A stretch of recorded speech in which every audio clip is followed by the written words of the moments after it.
안녕하세요 딥둥이 여러분, 반갑습니다. 457딥입니다.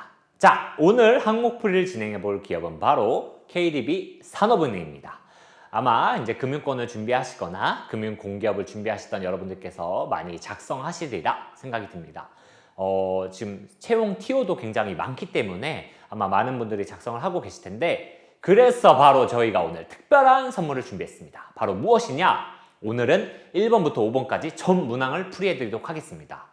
네, 그동안 저희가 받았던 사랑도 있고, 또 KDB 산업은행은 여러분들이 굉장히 많이 쓰신다고 저희 홈페이지를 통해서 아주 그냥 여러와 같이 요청을 해주셨어요. 그래서 저희가 특별히 이번에는 5번 문항까지 전부 풀이를 진행해 드리도록 하겠고요. 저희가 열심히 풀어드린 만큼 여러분들도 꼭 열심히 작성하셔서 서류 합격, 그 다음에 필기 합격, 면접 합격까지 하셔서 꼭 가슴에 산업은행인이 되시는 그날이 오시길 간절히 바라겠습니다. 자, 그러면 바로 항목풀이를 진행해 보도록 하겠습니다. 자, 첫 번째 문항입니다. 자, 여러분들의 바로 지원 동기를 묻고 있는 문항이죠. 문항이 조금 여러분들이 어려워하실 수도 있을 것 같아요. 그냥 지원 동기면 지원 동기지, 이제 입행 후 계획과 함께 물어보고 있는데, 여기서 키포인트가 하나 있습니다. 바로 지원 분야와 연결하여 자유롭게 라고 되어 있습니다. 그래서 여기서는 여러분들 지원 분야로 고민해 보셔야 되는데, 자, 옆에 보시면 제가 노란색으로 크게 표시를 해놨죠. 바로 무슨 내용인가요? 예, 넥스트 라운드 그만 적기입니다. 저희가 457딥 홈페이지를 통해서 피드백을 해드리거나 자소서 첨삭을 해드리다 보면 여러분들이 넥스트 라운드란 단어가 반드시 대부분의 지원자가 들어가 있습니다. 이거는 뭘까요? 여러분들이 산업은행 지원 동기를 작성하실 때 이제 직접적인 접점이 없다 보니까 기사를 찾아서 많이 작성을 하게 되시는데, 이제 거기서 많이 나오는 단어가 뭔가요? 바로 넥스트 라운드죠. 몇 페이지만 읽어봐도 계속 반복적으로 나오고 여러분들 쉽게 보실 수 있는 단어입니다. 그렇기 때문에 아마 이제 대부분의 지원자의 자소서에 넥스트 라운드가 이제 들어가 있지 않나 라는 생각이 듭니다. 근데 이걸 산업은행 인사 담당자분께서도 말씀을 해주셨어요. 그래서 공공기관 취업 박람회에서 여러분들이 너무 넥스트 라운드나 AI와 관련된 내용들만 적는다. 그래서 여러분들이 산업은행이 어떤 사업을 하고 있는지, 그리고 이 사업을 어떠한 업무들이 협력하여 달성을 하고 있는지, 이것들을 좀 고민해보고 작성해 주시길 바랍니다 라고 직접적으로 언급을 했습니다. 그래서 제가 오늘 가져온 키워드는 바로 넥스트 라운드를 그만 적자라는 겁니다. 근데 여러분들, 내가 정말 넥스트 라운드라는 사업이 마음에 들어서 꼭 작성하실 수도 있는 거거든요. 하지만 이 단어를 쓰지 않고서도 지원 동기를 작성할 수가 있습니다. 그래서 제가 오늘 한번 예시로 바로 설명을 해드릴게요. 자, 먼저 그 전에 앞서서 이 지원 동기를 어떻게 작성하면 좋냐라고 해서 제가 프레임워크를 좀 설명을 해드릴 텐데, 자, 첫 번째는 직업적 가치관을 제시해 보는 겁니다. 저희 홈페이지에는 제가 한 5가지 버전으로 지원 동기 작성할 수 있는 걸 예시로 넣어드렸는데, 오늘 대표적으로 하나 가져왔어요. 여러분들이 좀 가장 쉽게 접근하실 수 있는 지원 동기 작성 방법이거든요. 그래서 내가 금융공기업에서 아니면 정책금융 수행에 있어서 행원으로서 어떤 직업적 가치관을 가지고 있는지 제시를 해주는 겁니다. 근데 이 직업적 가치관을 제시하실 때 여러분들이 가장 많이 하는 실수가 뭐냐면, 그냥 난 이런 직업적 가치관이 있어요 딱 말하고, 그 다음에 이런 직업적 가치관에 산업은행은 이렇게 부합해요 라고만 바로 작성을 해버려요. 근데 여기서 설득력을 살짝 더 높이려면 어떻게 작성해 주시면 좋냐면요, 내가 어떠한 직업적 가치관을 갖고 있는데 그 직업적 가치관을 어떻게 형성하게 됐는지 그 계기를 살짝이라도 언급을 해주시는 게 좋습니다. 자, 그래서 직업적 가치관을 먼저 제시하시고, 이런 직업적 가치관을 어떻게 갖게 되었는지 그 계기나 경험을 한 문장 정도만 살짝 기술을 해주세요. 그리고 내가 이런 직업적 가치관을 가지고 있는데, 이제 두 번째로 넘어가서 이 직업적 가치관에 산업은행이 어떻게 부합하는지를 작성해 주시는 겁니다. 그러면 내가 이런 가치관을 갖고 있는데 산업은행이 이렇게 부합해서 지원했어요 라고 하면 굉장히 논리적으로 설득이 되겠죠. 그 다음에 문항에서 묶어 있는 대로 이제 입행 후 계획을 작성을 해야 되겠죠. 그래서 제가 여기는 목표 1, 목표 2 이렇게 2가지를 가지고 왔습니다. 꼭 목표가 2가지일 필요는 없어요. 하나여도 되고 2개여도 됩니다. 저는 조금 더 여러분들 수월하게 작성하실 수 있도록 2가지를 가져왔는데, 한 가지를 언급하신 다음에 그 한 가지를 이뤄나갈 수 있는 방안을 조금 더 길게 서술을 해주시면 됩니다. 제가 목표를 2가지나 가져온 이유는 글자 수가 1000자더라고요. 그래서 여러분들이 이 글자 수를 지원 동기로만 1000자를 채우기 위해서는 아마 조금 많은 내용들이 들어가야 될 것 같아요. 그래서 한 2가지로 가져와 봤습니다. 그래서 제가 요거를 구체적인 예시를 한번 좀 보여드릴게요. 자, 첫 번째, 직업적 가치관을 어떻게 제시할 수 있냐면요. 자, 아무래도 정책금융을 수행하는 기관이기 때문에 정책금융을 좀 수행하고 싶은 가치관을 가지고 있으면 좀 좋겠죠. 그래서 제가 바로 가져왔습니다. 자, 시대적 과제를 해결하며 국가 발전에 좀 기여를 하고 싶다. 네, 정책금융을 통해서. 네, 그래서 첫 문장에서 바로 두 가지로 제시를 하고 있죠. 자, 그 다음에 무엇을 말해주고 있나요? 자, 학창 시절에 금융권 선배와의 대화를 얘기를 하고 있습니다. 그래서 선배가 이렇게 얘기를 해준 거죠. 너가 대출 상품을 제공하거나 수신 여신을 하는 게 지금 당장은 한 고객을 상대하는 거지만 그 한 고객들이 모이면 사실 우리나라 경제가 된다. 그렇기 때문에 단 하나의 고객을 상대를 하더라도 단 하나의 고객에게 금융상품을 제공하더라도 이거는 국가 경제에 기여하는 일이 될 수 있다라고 이 얘기를 해준 거죠. 그거를 이렇게 글로 풀어낼 수가 있습니다. 자, 행원은 각 개별 경제 주체에게 금융상품을 제공을 하지만 이러한 주체들이 모이면 우리 국가 경제를 바꾸는 일이 되기도 한다라고 이렇게 작성을 하고 있는 거죠. 그래서 이러한 얘기를 들은 다음에 아 그래 나도 이 정책금융을 수행을 하고 싶다 라고 이렇게 직업적 가치관을 갖게 된 딱 그 첫 번째에서 경험을 제시해주고 있습니다. 자, 그 다음에 무엇을 작성해야 되나요? 자, 그러면 내가 이렇게 직업적 가치관을 갖고 있는데 그 다음에 산업은행은 이 가치관에 어떻게 부합하는지를 작성해 주시는 거죠. 그래서 제가 여기서 가져온 건 혁신금융 공모입니다. 3조 원 규모의 혁신성장 펀드를 조성을 했다고 해요. 근데 여러분들 지금도 상황을 보시면 알겠지만 지금 뭐 SVB 은행이 파산을 하기도 하고 또 지금 이제 금리 인상으로 인해서 시중은행에 이제 돌고 있는 돈이 굉장히 줄어드는 상황이잖아요. 이 말을 좀 있어 보이게 하면 지금 시중의 유동성이 굉장히 감소하고 있는 상황이기 때문에 제가 말했다시피 이제 즉 돈이 귀해지는 시대가 온 겁니다. 그렇기 때문에 뭐 스타트업이든 기업이든 지금 돈줄이 말라서 돈을 구하는데 어려움을 겪고 있어요. 그런 상황에서도 이 산업은행은 우리나라 국가 경제를 살려야 된다. 이런 혁신 기업들은 지금 당장 이 돈 때문에 이 혁신이 끊어지면 안 된다. 라는 이 사명감 아래에 3조 원 규모의 혁신성장 펀드를 조성하게 된 것이죠. 그래서 이것 본인이 정책금융을 수행하겠다라는 가치관에 산업은행은 이런 혁신성장 펀드를 공부를 하면서 이렇게 내 가치관에 부합하는 사업을 영위하고 있습니다 라고 하면서 이렇게 쭉 한 문단을 기술을 하고 있습니다. 그래서 여기서 또 하나의 키포인트를 설명드리면 자, 지원자가 산업은행을 본인만의 언어로 하나를 정의를 하고 있어요. 무엇인가요? 예, 마중물이란 단어입니다. 이제 저희가 피드백을 해드리다 보면 여러분들이 굉장히 많이 사용하시는 단어인데 자, 글로벌 투자 심리가 위축되는 지금 혁신기업 투자의 마중물 역할을 하고 있는 산업은행에서 나 또한 정책금융을 수행하고 싶다라고 본인이 기업에 대해서 새롭게 정의를 하고 거기서 기여를 하고 싶다는 식으로 포부를 마무리를 하고 있습니다. 자, 이렇게 작성을 하신 다음에 자, 이제 입행 후 계획에 대해서 작성을 해줘야 되겠죠. 그래서 한 지금까지의 분량을 한 500자 정도로 작성을 해주시면 좋습니다. 그리고 남은 500자 정도는 이제 입행 후 계획에 대해서 서술을 해주시는 거죠. 그래서 여기서 첫 번째 뭘 수행하고 싶다라고 말하고 있나요? 예, 위에서 말한 대로 혁신기업들에 대한 산업 자금을 조달하는 데 기여하고 싶다라고 합니다. 그래서 자기가 이걸 수행할 수 있는 역량을 작성을 했습니다. 근데 여기서는 역량을 너무 길게 작성하실 필요는 없어요. 그냥 내가 어떠한 역량을 갖춰왔는지 짧게만 기술해 주시면 됩니다. 즉, 내가 어떤 수업이나 어떤 경험을 통해서 어떠한 역량을 갖춰왔다. 이것만 딱 언급을 해주시면 돼요. 그 과정은 어디서 작성을 해주셔야 하나요? 바로 2번 문항입니다. 2번 문항에서도 역량과 관련된 걸 천자나 기술을 해야 되기 때문에 1번 문항에서 기술을 하시면 2번 문항에서 또 내용이 반복이 되고 지루해지는 자소서가 될 수가 있어요. 그래서 여기서는 어떤 경험을 통해서 어떤 역량을 쌓아왔는지 그리고 이러한 역량으로 어떻게 기여할 수 있는지만 간략히 제시를 해주시면 됩니다. 그래서 여기는 본인이 전공 수업을 들었던 걸로 기술을 했고 이런 경험으로 혁신기업 발굴 및 검증에 기여하겠다라고 이렇게 작성을 했습니다. 자, 그리고 여기서는 이루고 싶은 목표를 한 가지 더 말을 해주는 겁니다. 자, 그래서 모험 자본에 대한 투자가 이룰 수 있도록 자기 또한 마중물 역할을 수행하고 싶다라고 합니다.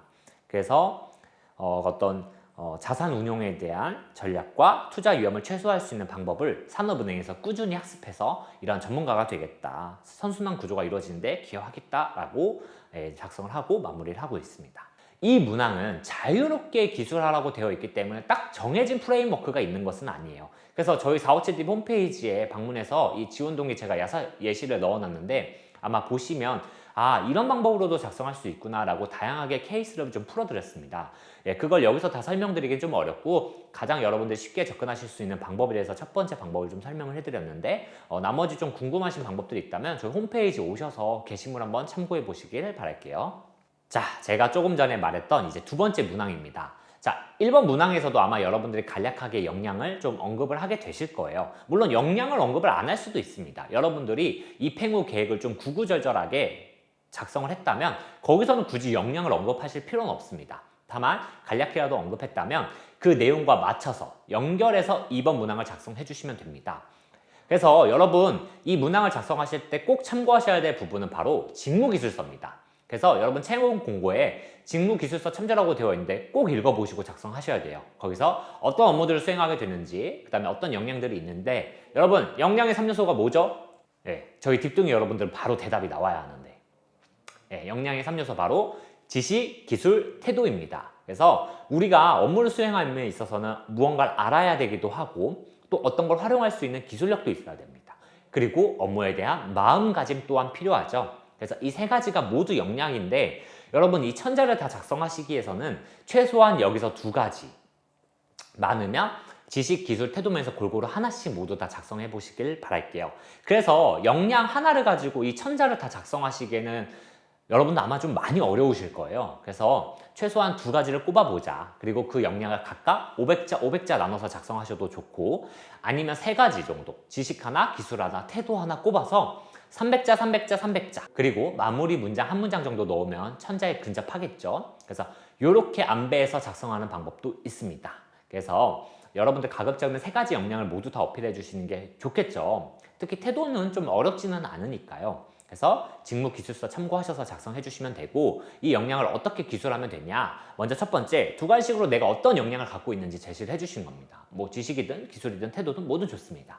그래서 두 가지 첫 문장을 어떻게 갖고 있는지 제시를 해주고, 그 다음에 꼭 여러분들이 놓치시는 게 있어요. 그냥 나 이런 역량이 있어요 하고 바로 그냥 경험서술로 넘어가는데 그 역량이 산업은행에서 왜 필요한지를 아셔야 됩니다. 예를 들면 내가 기업을 분석할 수 있는 재무회계 역량이 있다면 산업은행에서는 왜 기업을 분석해야 되는지 그 이유를 꼭 한 문장을 넣어주셔야 돼요. 아, 그래야 이 친구가 우리 회사에서는 어떤 직무를 수행하고 있고 그 직무에 어떤 역량이 필요한지, 그리고 그 역량을 어떻게 갖춰왔는지, 이 세 개의 3단 구조로 논리적으로 기술을 하고 있구나 라고 하면서 글이 매끄럽게 읽힐 수 있고 인사 담당자들을 설득할 수가 있습니다. 그래서 첫 번째 두 가지식으로 먼저 제시하시고, 두 번째 이 역량이 왜 필요한지 말씀해 주시고, 마지막으로는 이 역량을 어떻게 쌓아왔는지 그 과정을 기술해 주시면서 글자 수를 채워주시면 됩니다. 그래서 이게 300자, 500자 좋습니다. 그래서 역량을 두세 가지를 제시하셔서 천자의 글자 수를 채워서 여러분들의 역량을 빠짐없이 알차게 보여주시길 바라겠습니다. 자, 3번 문항입니다. 여러분들. 자, 여러분들 좀 지루해지시죠 이제? 하지만 여러분들 아마 산업은행 자소서 작성하시다가 답답하셨던 분들이 꼭 있으실 거예요. 물론 나는 이제 프로 취준어라 이런 건 어렵지 않아, 그냥 한번 참고차 보는 거야, 이런 분들도 있겠지만 이제 답답함을 느끼고 오시는 분들이 많을 텐데 그 답답함을 해소하는 시간이 되길 바라면서 열심히 달려가 보겠습니다. 자, 여기는 뭘 물어보고 있냐면 여러분들의 가치관을 물어보는 문항이에요. 여러분들이 어떤 가치관을 중요하게 생각하는지, 그리고 중요하게 생각하면 그 가치관이 삶에서 드러나야 되지 않을까요, 여러분들? 내가 정직하게 살고 싶다라는 가치관이 있으면 정직하게 살려는 최소한의 노력은 보여주셔야죠. 그게 여러분들이 생각을 하고 그 가치관을 중요하게 생각한다는 것이겠죠. 가치관이라는 건 사실 우리 삶을 뒤흔드는 아주 중요한 요소입니다. 이 가치관으로 인해서 여러분들이 좀 판단이 많이 바뀌게 되는 경우도 있고, 어떤 불의와 타협을 하게 될 순간에서도 정직함을 충고하는 애들은 그래, 내가 이 한 번의 불의를 용납하게 되면 다음에 또 불의를 저지를 수 있다, 정직하자라는 가치관을 가지고 그런 것들을 끊어내는 친구들도 있거든요. 이거는 정말 가치관이란 건 우리 삶을 주요하게 지배하는 것이기 때문에 여러분들이 잘 고민해보고 작성해 주시기를 바랄게요. 근데 이제 소재를 좀 찾기 어렵다면 제가 좀 드릴 수 있는 팁은, 첫 번째, 직업윤리를 한번 생각해보자. 제가 말씀드렸다시피 우리 직장인에게 필요한 직업윤리란 무엇일까요? 특히 또 공기업인이잖아요. 그리고 돈을 다루는 행원입니다. 그렇기 때문에 뭐 정직이나 원칙 준수, 규범 준수, 그 다음에 청렴 등 공공기관에게 필요한 역량들을 생각해 보셔도 좋고요. 아니면 여러분들 KDB 웨이라는 게 있습니다. 거기서 뭐 도전이라든지 뭐 혁신이라든지 창의성이라든지 그런 것들 좀 돌려서 문장으로 풀어놓은 것들이 있는데, 거기서 혹시 나에게 해당되는 것이 있는지 한번 고민해보고 작성을 해주셔도 좋아요. 그래서 작성 방법에 대해서 설명을 해드리면 먼저 첫 번째, 본인이 어떤 가치관이 있고 왜 그 가치관을 중요하게 생각하는지 첫 문장에서 두 가지로 제시를 해주시고요. 그 다음에 이 가치관이 이제 드러난 상황을 제시를 해줘야겠죠. 그렇기 때문에 여러분들이 뭐 어떤 프로젝트를 수행했다, 어떤 아르바이트를 했다, 어떤 과제를 수행했다, 뭐 공모전을 했다, 서포터즈를 했다, 뭐든 좋습니다. 뭐 사람들과 꼭 아니고 나 혼자 했던 경험도 상관없어요. 그래서 여러분들이 어떤 상황 속에서 그 가치관을 어떻게 발휘하게 됐는지, 그리고 그 가치관이 발휘된 구체적인 액션도 꼭 같이 녹여주세요. 여러분들이 그냥 속으로만 생각한 거는 그 가치관을 중요하게 생각만 하는 것이고요. 그 가치관을 삶에 적용하기 위해서는 행동으로 드러나야 돼요. 그래서 여러분들이 내가 정직함을 중요하게 생각하면 불의와 타협하지 않고 정직하려고 노력하는 행동이 드러나야 되지 않을까요? 그러니까 여러분들이 내가 정직하려고 했던 그 행동을 기술을 해주세요. 그래서 행동으로 여러분들의 정직함, 여러분들의 가치관을 보여주시고 그 다음에 그 결과를 통해서 뭐 정직함을 지켜서 어떻게 그 결과가 됐는지. 그래서 제가 결론에 정량, 정성 두 가지를 해놨는데 결론에 정량적인 결과라는 여러분들이 정직을 지켰다. 아니면 정직을 지켜서 불의와 타협하지 않았다. 청렴하게 행동해서 어떤 원칙을 지켜낼 수 있었다. 이게 눈에 보이는 그냥 결과입니다. 근데 이제 정성이란 거는 이러한 경험을 하면서 내가 다시 한번 청렴의 중요성을 느꼈다든지 원칙을 준수할 때 이렇구나 라는 어떤 느낀 점, 배운 점 등을 말하거든요. 그래서 이런 걸 두 가지 같이 제시해 주시면 조금 더 풍부한 글이 될 수 있어요. 그래서 여러분들 요즘까지 한번 꼭 챙겨서 작성을 해주시길 바라겠습니다. 자, 네 번째 문항입니다. 최근에 많은 기업들이 좀 물어보고 있는 문항이에요. 뭐 업력이 좀 오래된 회사이거나 아니면 좀 업무가 루틴한 회사이거나 그런 기업들에서 뭐 공기업, 사기업을 가리지 않고 많이 나왔던 문항인데 이번에 산업은행에서도 출제가 되었습니다. 네, 기존의 프레임을 탈피하여 새로운 변화를 시도했던 경험을 해달라. 이게 기존의 프레임이라는 걸 좀 어렵게 생각하실 수도 있는데 여러분은 이런 걸 생각해 보세요. 그냥 남들도 하니까 나도 했던 관행, 관습, 뭐 습관들. 여러분들이 뭐 어떤 인턴을 했다거나 아니면 뭐 동아리 활동을 했다거나 아니면 뭐 스터디 활동을 했다거나 했는데 이유 없이 그냥 남들이 꾸준히 그렇게 했으니까 나도 그렇게 했던 경험들 한번 생각을 해보세요. 예를 들면 뭐 물품을 구매를 하는데 항상 영수증을 첨부해야 되는데 그냥 우리 다 누가 썼는지 아니까 영수증 굳이 첨부 안 해도 돼 라고 하면서 영수증에 대한 증빙을 남기지 않았던 그런 관행들이라든지 그냥 습관적으로 했던 것들. 근데 그 속에서 분명 비율이 발생했을 거예요. 그래서 그런 것들을 개선하거나 해결하기 위한 노력들을 작성을 해주시면 됩니다. 그래서 여러분들이 기존에 했던 방식에 대해서 어떤 문제의식을 느끼고 이렇게 기존에 그냥 사람들이 이유 없이 이런 식으로 했는데 이거 이렇게 바꿔보면 좋을 것 같은데 라고 생각이 들었던 경험들 한번 생각해 보세요. 그래서 그 경험을 한번 생각하시고 제가 말씀드린 프레임워크로 작성하시면 됩니다. 그래서 첫 번째 두 가지 문장으로 본인이 어떤 경험에서 어떤 프레임을 탈피했는지를 첫 문장으로 제시해 주면 돼요. 그래서 문항에서 묻고 있는 것을 그대로 답을 해주면 그게 두 가지 문장이 되는데 여러분들 두 가지 문장 작성하시기 좀 어려워하더라고요. 두 가지 문장은 무엇이다? 문항에서 묻는 대로 그대로 답을 해준다. 어떤 프레임을 탈피해서 어떤 새로운 변화를 시도했는지 그걸 작성을 해주시면 돼요. 자, 두 번째. 그 다음에 상황을 제시를 해줘야겠죠. 내가 어떤 기존의 프레임을 느꼈던 기존의 관행이나 관습, 뭐 기존에 하던 방식에 대해서 어떤 문제점을 느꼈던 상황을 제시를 해주시고 그 다음에 어떤 변화를 시도했는지 이제 새로운 방법을 기술을 해야 돼줘야겠죠. 여기서 중요한 것은 어떤 방법을 시도했고 왜 그 방법을 시도하려고 했는지. 사실은 우리가 문제를 해결하기 위해서 해결할 수 있는 방법은 너무나도 많거든요. 근데 왜 지원자께서는 그 방법을 선택했는지 그 이유를 작성을 해주세요. 그래서 이유까지 제시가 되어야 이 친구가 이런 이유 때문에 이런 방법을 시도하려고 했구나 라고 논리적으로 설득해 줄 수가 있어요. 그리고 마지막으로는 그 방법을 통해서 나타난 결과. 조금 좋은 결과물이면 좋겠죠. 물론 실패한 결과물일 수도 있긴 하지만 새로운 변화를 시도했던 경험이기 때문에 결과도 좀 해피엔딩이면 가급적 좋을 것 같습니다. 그래서 경험 결론까지 작성하시면서 마무리를 해주시면 되겠습니다. 자, 드디어 마지막 문항입니다. 자, 최근에 가장 관심을 가진 금융, 경제, 산업 이슈를 한 개 선택하고 여기에 대한 본인의 의견과 경험 등을 에세이 형식으로 서술해 주세요 라고 되어 있네요.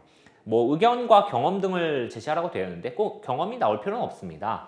본인이 뭐 그 해당 산업과 아니면 관련된 경험이 있으면 그 경험을 토대로 사실 그 경험 속에서 지원자가 어떤 생각을 갖고 있는지 결국 생각을 기술을 해주셔야 되거든요. 그래서 이거는 지원자가 어떤 생각을 갖고 있는지 기술해달라는 문항입니다.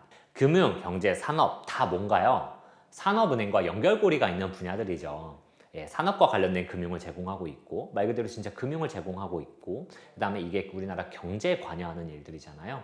그래서 산업은행과 연결된 분야에 대해서 여러분들이 어떤 시사 이슈나 이런 것들에 관심을 갖고 있는지 평가하는 문항이고 이것들에 대한 여러분들의 관점과 생각을 보려는 문항입니다. 그래서 여러분들 여기서 좀 작성하시기 어려울 것 같아요. 시사 이슈를 제가 직접적으로 언급드리지는 않을게요. 여러분들이 많이 얘기하시는 SVB 은행 파산한 사태, 예, 많이 작성하실 거라고 생각이 드는데 뭐 좋습니다. 남들이 많이 작성하는 소재면 어떤가요? 여러분들 생각은 다 다를 수가 있는데요.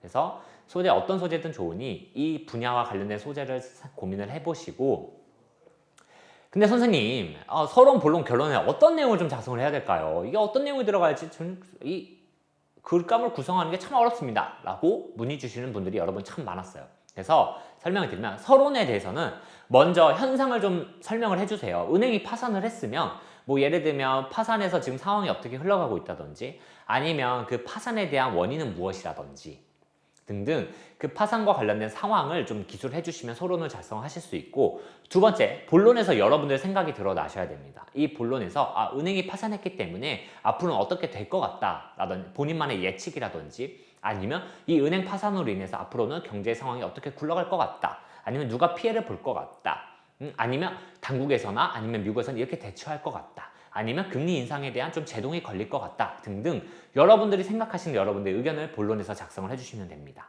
그리고 결론에서는 여러분들의 생각을 작성하셨으면 앞으로 이거에 대처하기 위해서 어떻게 해야 되는지 앞으로 내가 보기에 금리 인상이 좀 제동이 걸릴 것 같은데 그러면 우리나라 입장에서는 좀 땡큐 아니냐 그러면 우리 상황에서는 좀 금리 인상을 조금 더 슬로우하게 가져갈 수 있지 않겠냐 라는 식으로 결론에서는 여러분들이 이 본론에서 제시했던 의견을 마무리해 주시거나 아니면 거기서 어떤 할 수 있는 해결책 뭐 대응 방안, 의, 시사점, 해결책 뭐든 좋습니다.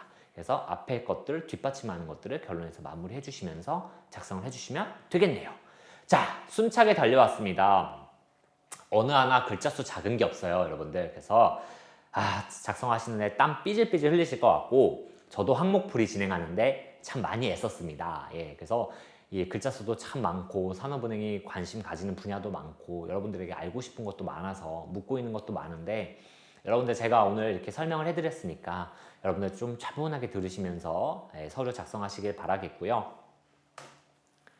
예, 제가 말씀드린 것만으로는 좀 듣다 보면 좀 추상적인 부분도 있을 거예요. 그래서 내가 이거 완벽한 예시를 좀 보고 싶다. 아니면 그 이슈에 대해서도 내가 어떤 소재를 쓸 수 있는지 소재를 좀 한번 보고 싶다라고 하시면 저희 457D 홈페이지에 방문하셔서 산업은행 항목풀이가 지금 업로드 되어 있으니 여러분들 읽어보시고 여러분들 작성에 도움이 되셨으면 좋겠습니다. 그래서 여러분들 저는 다음에 여러분들 산업은행으로 합격하셔서 만났으면 좋겠습니다.